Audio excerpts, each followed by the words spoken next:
Hello, glad to see you on the channel. Subscribe, leave a like, and don't forget to write a comment. Enjoy watching. On the biggest day of my career, a day I had prepared for with the kind of obsessive caffeine-fueled intensity normally reserved for heart surgeons or trial lawyers, I stood just outside the auditorium doors, double-checking my slides, adjusting the collar of my blazer for the 10th time, and willing my stomach to stop flipping like a fish out of water when my phone buzzed with a text from my mother that read, "We can't make it. We're at the spa with your sister." Now, if you'd asked me even 5 seconds before that moment whether or not I expected them to show up, I would have said yes, with maybe the smallest flicker of doubt that I would have immediately shoved aside. After all, they'd promised, my mom especially, she'd said, and I quote, "We wouldn't miss it for the world, sweetheart." But somehow, as I read that message in the low light of the backstage corridor, surrounded by the quiet hum of a half-filled auditorium, waiting to be impressed, it was like I'd been hit in the chest with a cold, wet towel. No warning, no apology, just a throwaway line sent from a massage table with likely the faint sound of cucumber-infused spa water trickling in the background. I stood there for a solid 30 seconds staring at the words, trying to decide if I was overreacting or underreacting or just reacting exactly the way any emotionally burnt out, eldest daughter turned unpaid family therapist would. I had practically dragged my way up the professional ladder after spending the better part of my 20s putting my career on hold to help my mom through her divorce, to cover for my dad's lack of alimony, to lend my sister money when her makeup line failed before even launching a single product. And now, on the day I was meant to finally step into the light and show the world what I had built from scratch, they chose Courtney's spa day over my career-defining moment. I wish I could say that I cried or threw my phone or had some sort of dramatic breakdown, but the truth is, I swallowed it, just like I always did. I clicked my phone off, slipped it into the pocket of my slacks, plastered the best neutral smile I could manage across my face, and stepped onto the stage as if my entire world hadn't just shifted a degree colder. The lights hit me like a wall of heat. There were maybe 200 people in the room, a mix of investors, media, and executives from other tech companies, every single one of them waiting for me to impress the hell out of them. And honestly, I was ready. I had worked on the software for the past 18 months without a single real day off. I had debugged it in airport lounges, coded in the back of Ubers, and beta tested it at 2 a.m. in my bathroom because my neighbors kept stealing my Wi-Fi. This was my baby, my shot. The presentation started smoothly. I had practiced every word until I could recite the pitch in my sleep, and the first 3 minutes went off without a hitch. People were nodding along. My boss, Paul, was even smiling from his spot near the second row.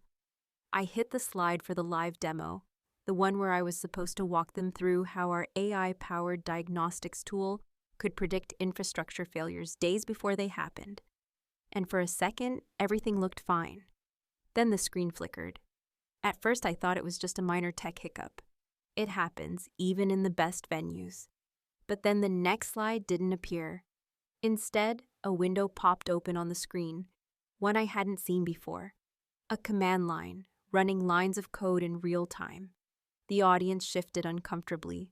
I tried to keep smiling. I looked over at the tech booth, expecting a quick fix. That's when the screen changed again.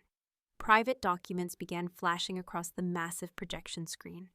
Confidential notes, internal messages between me and Miguel from IT, early-stage development logs that still had sensitive information like partner names and security architecture.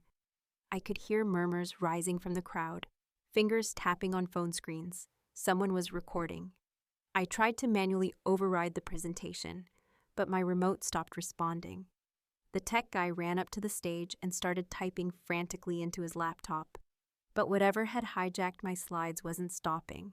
And then, just to make sure everyone in the room would remember this moment forever, a still image appeared, taken from my desktop camera. It was a frame of me, sitting in my home office, late at night, hair in a bun, clearly unaware I was being watched.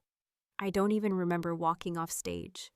1 second I was standing under the lights, heart pounding, and the next I was in a side hallway with Paul, his voice sharp and clipped as he told me to figure out what the hell just happened. I told him I had no idea, that it wasn't me, that my files had never been breached before. But his expression didn't soften. I could tell what he was thinking. This wasn't just a tech glitch. This was sabotage. In the dressing room, I stared at my laptop, which had now shut itself off completely. I turned it back on, praying it was some kind of virus, or even a prank gone horribly wrong. But no, everything was wiped. The presentation file was gone. The only thing that remained on the desktop was a single video file titled Eric 4 Final MP4. I didn't dare open it yet. Instead, I sat back and opened my phone, hoping, maybe even expecting, some sort of message from my mom, maybe a follow-up apology, maybe even Courtney checking in to say she was proud. But there was nothing, not a single missed call or voicemail from either of them. Instead, there was one voicemail from an unknown number. When I played it, I heard a woman's voice, calm, professional.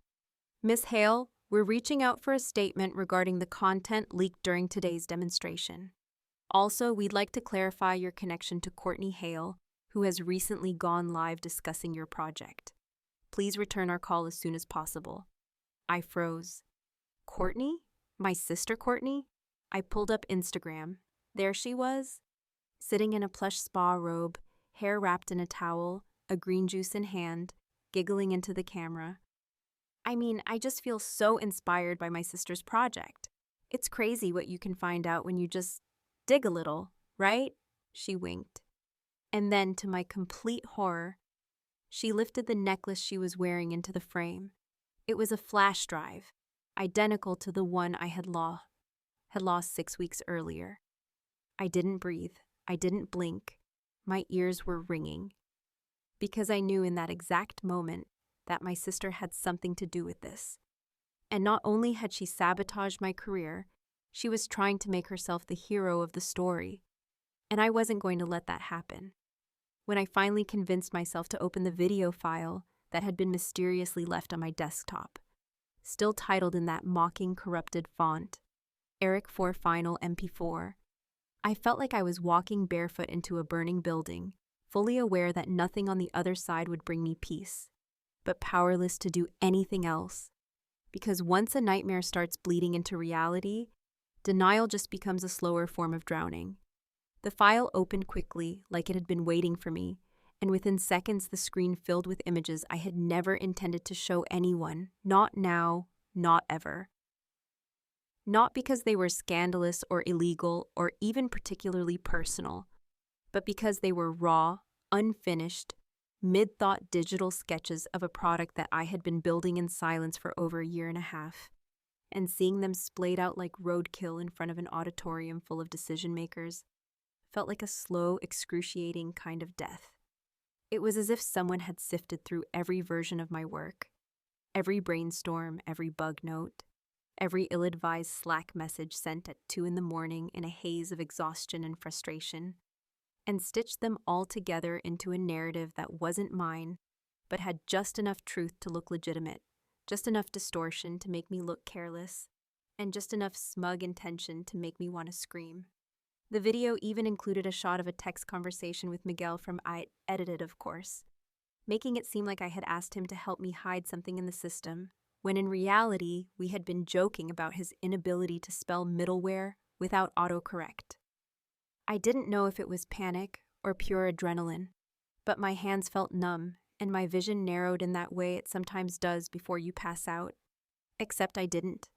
I just sat there, staring at the screen, pulse thudding in my ears, while a carefully curated takedown of everything I had worked for played out in high definition. Someone had spent time on this. Someone had thought it through. This wasn't a random attack or a freak tech failure. This was a message. And I knew with sickening clarity that this message had been signed with a smirk and a swipe of lip gloss by the one person who knew me well enough to hurt me without lifting a single physical finger, my sister, Courtney. It wasn't just that she had taken my flash drive, although the memory of misplacing it weeks ago had returned to me now, with a blinding clarity. but that she had chosen this day, this moment, this stage, to try and hijack the narrative of my life, not because she wanted to destroy me necessarily, but because in some twisted, influencer-infected way, she believed that sharing my story, rebranding it, sprinkling it with curated vulnerability, and a couple of behind-the-scenes reels would somehow elevate her brand. When I got to my feet, it wasn't with dignity or grace, but with the shaky, purposeful fury of a woman who has just been publicly humiliated and hasn't even begun to understand the full depth of the betrayal. I left the dressing room without speaking to Paul, without looking at the event staff, and walked straight out of the building into the heat of the afternoon sun, where my phone lit up again with another unknown number calling me for a statement, followed by a text from a former colleague saying, "Jesus, Erica, what happened in there? Are you okay?" It's all over Twitter. I should have gone home. I should have unplugged. But instead, I walked 3 blocks down to a coffee shop that had terrible lattes and even worse chairs, but solid Wi-Fi. And I pulled out my backup laptop, because yes, I am that kind of person, and thank God for it, and started pulling server logs. I messaged Miguel, who picked up on the second ring, voice groggy but concerned. "I need to know if anyone accessed my files off-site," I said, skipping any kind of pleasantries. "Check the logs from the last 48 hours. He hesitated. "Okay, yeah, give me 20 minutes. While I waited, I started combing through every text, email, and document I'd sent or received over the last month, trying to find even a sliver of evidence that could prove what I already knew in my gut, that Courtney had somehow accessed my work, repackaged it, and staged a coordinated sabotage under the guise of just sharing the story. Because that's the thing about people like her. They don't just want the spotlight. They want to be seen as the hero of a redemption arc they never earned. 23 minutes later, Miguel messaged me back with a screenshot and one sentence that made my stomach clench. "Someone logged into the network from an unregistered IP. Looks like a public workspace in Silverton." He followed up with the name of the location, Collective Desk, Silverton Plaza. I stared at that name for a long time before realizing why it was familiar. Courtney had posted a picture there a few months ago, posing in front of the coffee bar with her laptop open and a caption that read, "Work hard, spa harder." I'd rolled my eyes at the time, but now it was like a breadcrumb I had missed. She had used my work laptop, stolen my flash drive, accessed files she never should have even known existed, and done it all while pretending to be some quirky entrepreneur-influencer hybrid. All without leaving so much as a fingerprint, until now. I grabbed my bag, bolted out the coffee shop, and called a car to take me to Silverton Plaza. My heart was pounding, not just from the betrayal, but from the sharp edge of something colder, deeper, and more strategic beginning to form in my brain. Because if she wanted a story, I could give her one. If she wanted attention, I would make sure the kind she got came with consequences. And if she wanted to play games with my career, my reputation, and my silence, then she'd better be ready to find out exactly what happens when the quiet one stops keeping score and starts playing to win. By the time I arrived at the co-working space, I had a plan, or at least the start of one. I walked in like I belonged, asked to speak with the building manager, and explained that I was looking for footage from the past week due to a security issue regarding stolen intellectual property. I half expected them to turn me away, but instead, the manager, a young woman with purple hair and the tired eyes of someone who had already worked 10 hours that day, gave me a sympathetic nod and asked for the approximate date and time. I gave her Courtney's post as a reference point. She disappeared into the back. 10 minutes later, she came back holding a USB drive and a raised eyebrow. "I shouldn't be giving this to you," she said, "but corporate's not going to deal with it until next week, and honestly, I hate influencers." I took the drive, thanked her, and left before she could change her mind. In the back of the car, I plugged it into my laptop, heart pounding, breath shallow, and clicked through the footage. There, clear as day, was my sister, sitting in a corner booth, hunched over her laptop, smiling as someone sat down across from her. That someone was Allie, my work rival, the one who always managed to be just one step ahead, one compliment away from a promotion, one coffee meeting closer to Paul. Courtney passed her the flash drive. Allie passed her an envelope. I paused the frame, and I realized this wasn't just about sibling rivalry or stolen recognition or a petty need for attention. This was a setup, and I was going to burn them both for it. By the time I made it back to my apartment, still trembling from the buzz of caffeine, adrenaline, and the slow boiling rage that had begun rising in my chest, it's like floodwater breaching a dam, I had already watched the footage at least 4 times, each viewing confirming more explicitly what my gut had known. The second I saw that ridiculous flash drive necklace around Courtney's neck, this wasn't an accident. And it sure as hell wasn't a coincidence.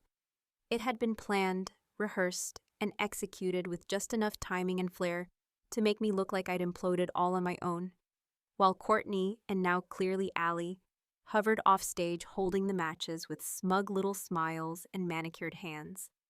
Sitting on the edge of my couch, staring blankly at the paused frame of the two of them exchanging not just my stolen drive, but what looked like an envelope, cash, a contract, hush money, I felt something in me snap, but not in that dramatic, cinematic way people always like to describe. This was quieter, slower, the kind of breaking that doesn't make a sound because it's been cracking for years without anyone noticing, least of all me. I had always been the type to let things go, to choose peace over confrontation, to avoid being too much or too emotional or too vindictive, which was probably why I'd survived in tech long enough to be given that stage in the first place, and why I'd spent most of my adult life being the person my family leaned on for calm, logic, and stability. While my sister chased the next brand deal, my mother curated her version of maternal concern via emojis, and my father disappeared into Florida with a third wife I had never met. But watching Courtney hand over my work like it was a promotional tote bag at a networking event had flipped a switch, and I knew then, absolutely knew, that I could no longer afford to play the role of the martyr if I wanted even a shred of my career or self-respect to survive. I didn't cry, I didn't scream, I didn't even text her. Instead, I pulled out every piece of backup hardware I owned, which, thanks to years of obsessive digital hygiene, was a decent collection, and started pulling old chat logs, email metadata, and version histories, combing through everything Courtney and I had ever exchanged, every link she'd asked for, every question that had once seemed annoyingly superficial but, in retrospect, had probably been reconnaissance in a mask of sisterly curiosity. I found an old message from nearly 4 months ago where she'd asked me, under the guise of helping her understand the tech world better for a collab opportunity, what encryption flags were and whether mine were active. At the time, I'd rolled my eyes and sent her a voice note explaining it in baby terms, not because I thought she'd understand, but because I'd grown used to her treating my work like a side hobby she could dip into whenever it suited her Instagram schedule. That night, as I sifted through my own digital history like it was a crime scene, I came across a Slack exchange with Miguel where I had asked him, semi-jokingly, whether he thought Allie was the kind of person who backed up other people's drives just in case they needed to be reminded who really ran the office. His response at the time had been a laughing emoji followed by, "She's calculating, but not that calculating." Now I wasn't so sure. I messaged him again, this time asking if he still had access to the badge swipe logs for our building. I told him I suspected someone had entered the secure workspace after hours under someone else's credentials. He hesitated, then said he'd check. While I waited, I did something I hadn't done in years. I called my mother. The phone rang 4 times before she picked up, and her voice was cheerful in a way that immediately made me want to end the call. "Hey, sweetie, how did it go today? I saw some clips online. Looked like a big deal." It took me a moment to respond because I was trying not to scream. "You saw clips?" I asked, my voice low. "You mean you saw the video of me getting publicly humiliated because my own sister sabotaged me in front of a room full of investors and journalists?" There was a pause. "Oh, honey, I'm sure it wasn't that bad." And just like that, I remembered who I was dealing with. The woman who used to remind me, when I cried after a high school breakup, that Courtney was the one more sensitive and needed extra support. The woman who, after Courtney shoplifted from a department store in college, and I drove 2 hours to bail her out quietly, said it was probably just stress and a cry for help. I felt the rage bubbling again. "She stole my work, Mom," I said, with a measured calm that even surprised me. "She used it to set me up, and she did it on purpose." There was another pause, longer this time. "I just think maybe you're blowing this out of proportion," she said finally, with that tone of faux concern that sounded more like a lecture than a comfort. "Courtney said you gave her the flash drive." I laughed, loud and bitter. "Did she also say I gift-wrapped it in corporate sabotage and told her to mail it to my enemy?" "Erica," she said, warning now, "you're always so dramatic when it comes to your sister." I ended the call. 10 minutes later, Miguel messaged me back. There had been an entry made using Allie's badge at 3:26 a.m., 2 nights before the presentation. She'd claimed she left something on her desk, but she didn't have access to my floor. Unless, of course, she had a key. Or someone had given her one. I stared at the screen, a thought beginning to bloom so loudly in my head, I could barely hear the rest of Miguel's message. My office door lock had glitched twice last month. I'd submitted a repair ticket. It was handled by our in-house facilities team. Courtney's ex-boyfriend used to work there. He and I had been friendly once, just enough that she could have gotten information out of him without raising flags.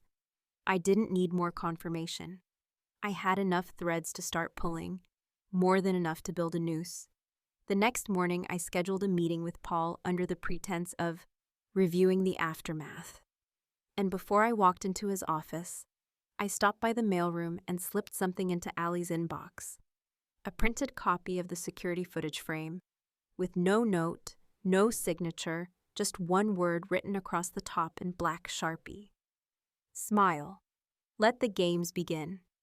When I walked into Paul's office the following morning, the air inside already carried that familiar weight of restrained tension, the kind that usually only settles in corporate environments right before a round of layoffs or a major lawsuit.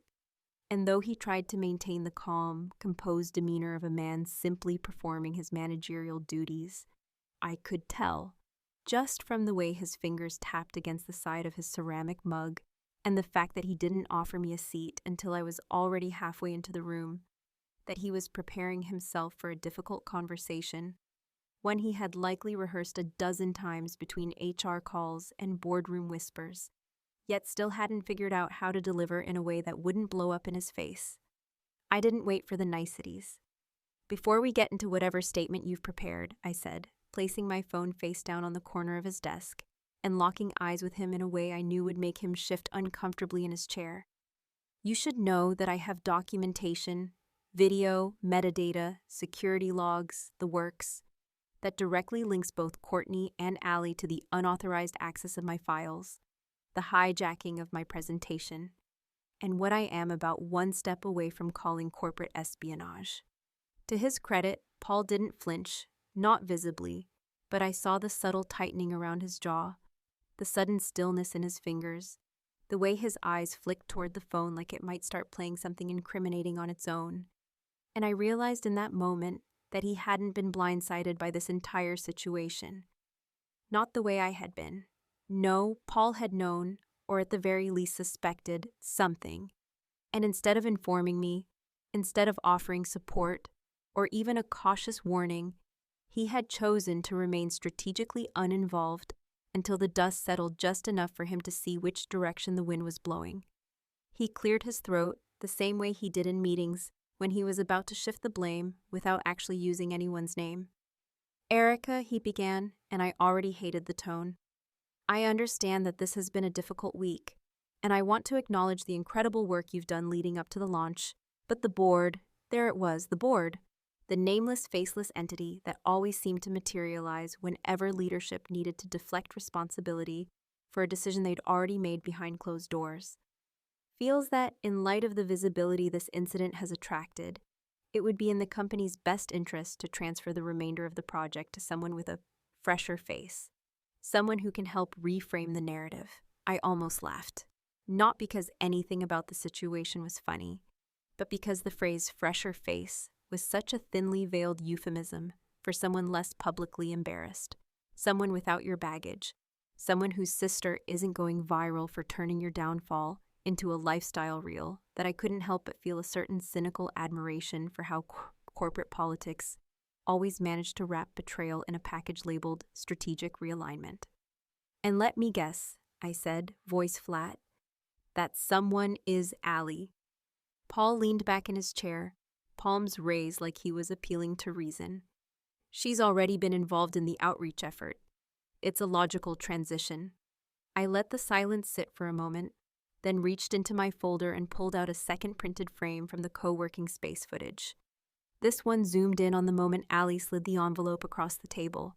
I didn't say a word as I placed it gently on his desk, but I saw the flicker in his eyes, the way the color rose just slightly in his cheeks, and I knew that he had hoped it wouldn't come to this. He had bet on the wrong people, and now the bill was coming due. I haven't gone public, I said, voice low but steady. Yet. But I will, because this isn't just personal anymore. It's professional theft. It's reputational sabotage, and it's a breach of multiple NDAs.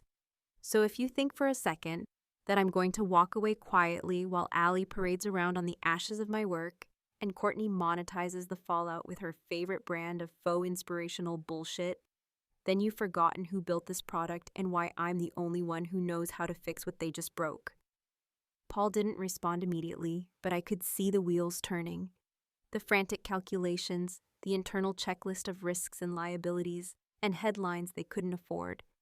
Finally, he leaned forward and asked, "What do you want?" It was the right question. "I want you to hold the project," I said.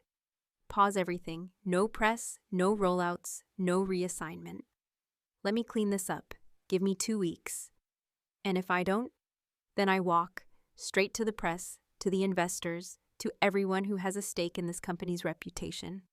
And I bring with me every log, every email, every second of footage, and a personal story that's going to make people question whether your leadership knows the first damn thing about ethics." He nodded slowly, not agreeing exactly, but surrendering for now. After the meeting, I went back to my office and stared out the window, trying to calm the storm building behind my eyes. But the moment I sat down, an email popped into my inbox. Subject line, Partnership Opportunity, Your Sister's Story. I opened it and saw a message from a journalist, someone I remembered from college, a sharp, ambitious woman named Tessa, who now worked for one of those hybrid media outlets that blurred the line between investigative reporting and viral think pieces. She had written, "Courtney has started teasing an exclusive on her side of the story. She's hinting at a falling out with you over proprietary data. She's calling herself a whistleblower. Before I decide what angle to pursue, I'd like to hear your version." And just like that, the shape of my next move became clear. I called Tessa. I told her everything. Well, almost everything. I gave her enough truth to form the skeleton of a story, enough outrage to feed the social fire. But I also planted a seed, a small fabrication dressed in just enough authenticity to bait Courtney into reacting. I told Tessa that Courtney had once suggested, on camera, that she had proof of internal misconduct, that she kept receipts in case she ever needed to protect herself. I described a non-existent conversation where Courtney had admitted that the stolen data wasn't an accident, but a backup plan. And I said it all knowing full well that if Courtney thought her version of the story was being rewritten without her input, she wouldn't be able to resist inserting herself back into the spotlight. She always wanted control over the narrative. All I had to do was make her think she was losing it. Within 2 hours of the story going live, headline, "Tech Scandal or Family Feud, A Tale of Sisters, Sabotage, and Startups." Courtney went live on her channel, visibly flustered, claiming there were misunderstandings, and that she had only ever wanted to help. And just as I had hoped, she mentioned on camera that she had kept the original files for safety, and that she had never meant for things to get this messy. What she didn't know was that Tessa had already looped in a legal analyst and a cybersecurity consultant, both of whom were listening. And what none of them knew, yet, was that the next call I received would not be from a journalist or my mother, or even Paul. It came from Detective Luis Moreno. And he didn't sound like he was calling to ask politely. He sounded like a man who had already been watching the game from the sidelines and had just decided it was time to step onto the field. The voicemail from Detective Luis Moreno had that unnerving, calm tone law enforcement officers often use when they're delivering something explosive in a voice that pretends it isn't, like they've trained themselves to make even the word warrant sound like a casual observation about the weather. And I listened to it twice in full, my finger hovering over the replay button, as if hearing it again might alter the words or make them less real. But they didn't shift or soften. They landed with the same unyielding weight each time, pressing a line straight into my gut. Miss Hale, I'd appreciate it if you came down to the precinct at your earliest convenience. We have some questions regarding the data incident involving your employer and your sister, and recent claims made in a public forum. It wasn't just a summons, it was a shift, a tipping point. The moment when the careful compartmentalization of personal betrayal and professional fallout collapsed into something bigger, something messier, something that smelled distinctly like the beginning of a legal battle none of us were prepared for. Least of all Courtney, who had continued in her typical combination of oblivious entitlement and curated charm to spin the situation into yet another Instagram-worthy sob story about doing what was right, even when it hurts the people you love. As I sat in the back of the cab, headed toward the station with a folder of documentation tucked into my bag and the faint ringing of impending consequences humming in my ears, I kept replaying her voice in that live stream, soft, deliberate, breathy in that influencer cadence she'd perfected, talking about how sometimes your own blood doesn't want the truth to come out, as if she hadn't been the one choking it back with lies from the very beginning. The station was colder than I expected, physically and metaphorically, and though Detective Moreno greeted me with a handshake and a tired half-smile that suggested he'd already read far more of this saga than he'd ever wanted to, he didn't waste time with small talk or the kind of pleasantries people often reach for when they're dealing with two women who also happen to be sisters, and suspects and victims all tangled into one chaotic package. He offered me water, which I declined, then got right to the point, placing a folder on the table with a handful of printed screenshots, most of them taken from Courtney's public statements, including one that showed the flash drive necklace she'd been wearing in the infamous spa video, circled in red with a sticky note attached that simply read, "Chain of custody." "Miss Hale," he began, flipping through the folder with deliberate slowness, "your sister's public comments have complicated this case. Her statement about keeping files for safety, along with footage of what appears to be a data exchange between her and a colleague of yours, has escalated what might have remained a civil dispute into something that now potentially involves intellectual property theft, breach of fiduciary duty, and depending on what we find next, possibly conspiracy to commit fraud." I nodded, my hands clasped on the table, forcing myself to stay composed. "I have evidence," I said. "Metadata, internal reports, timestamp logs from the co-working space, badge entry reports from my office, emails, some of them between Allie and Paul, some that stopped being sent right around the time my files were compromised." Moreno raised an eyebrow at Paul's name but didn't interrupt. "And I've provided all of it to my legal counsel, who's also prepared to testify that I was not only unaware of the leak, but actively working to protect proprietary information when the breach occurred," I continued. "What I need to know is whether you've subpoenaed Allie's devices yet, because if you do, I'm willing to bet you'll find she accessed my files within hours of meeting with Courtney." He paused for a moment, his pen still in midair over his notepad, then gave a slow, considered nod. "Her devices are under review," he said, then added, almost casually, "and you might be interested to know that your sister voluntarily handed over the flash drive." That made me blink. "She handed it over?" I asked, unsure whether to be stunned or suspicious. Moreno gave a humorless smile. "With a lawyer present, claimed she had no idea what was on it, said she just wanted to clear the air. But here's the thing, There's a hidden partition on the drive, encrypted, not something you'd find by accident. So Courtney had panicked, or someone had told her to panic. Either way, the cover-up was unraveling faster than she could repackage it. When I left the precinct, I didn't go straight home. Instead, I walked 2 blocks to a quiet little coffee shop that had become my unofficial war room over the past week. I ordered a black coffee, took the corner table, and pulled out my backup laptop, which by now had become less of a tool and more of a trusted comrade in what had essentially turned into a war of attrition. There, in the privacy of that half-lit room, with the hum of grinders and muffled conversations swirling around me like white noise, I opened the folder labeled Final Move and double-checked every piece of the plan I had spent the last 72 hours assembling. I had already rewritten my resignation letter twice, not because I wasn't sure I wanted to leave, but because I wanted to make sure it landed with precision. No emotional unraveling, no lengthy justification, just unshakable facts and a final line that would cut deeper than any insult ever could.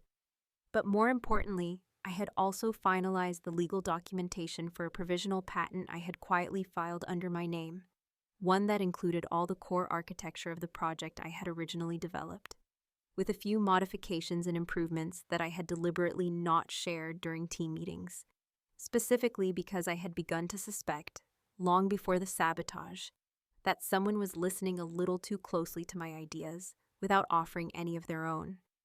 That someone had been Allie. When I walked into the boardroom that afternoon, intentionally scheduled 20 minutes before the weekly executive meeting, just enough time for discomfort, but not enough for delay, I found Paul already seated, phone in hand, and Allie standing near the coffee counter, pretending to be engaged in conversation with a junior associate who looked absolutely terrified to be part of whatever was unfolding. I handed Paul the envelope with my resignation letter, along with a second sealed document addressed to the board. "This is a patent filing," I said, voice steady. "It covers the full diagnostic system, along with 3 modules not included in the company's current documentation. I filed it under my name, independent ownership." Allie's face lost just a hint of its color. Paul blinked, hard. "I'm not suing the company," I continued, "but I am retaining the intellectual rights to any technology developed from the stolen components.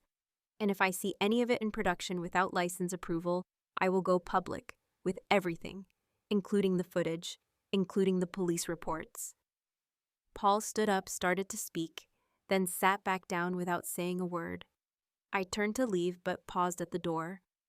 "Oh, and Paul, next time you bet on a fresh face, make sure it comes with a working brain." I walked out without looking back. Later that evening, on the subway ride home, my phone buzzed with a message from my mother, a short, miserable attempt at guilt disguised as concern. "Why are you doing this to us?" I didn't answer. I didn't even hesitate.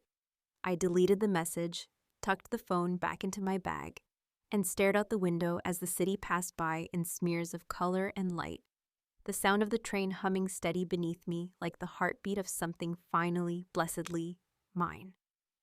For once in my life, I had chosen not to be the one who forgives quietly, the one who absorbs betrayal and labels it love, the one who keeps showing up even when no one else bothers to. For once, I showed up for myself. And the silence that followed wasn't empty. It was clean.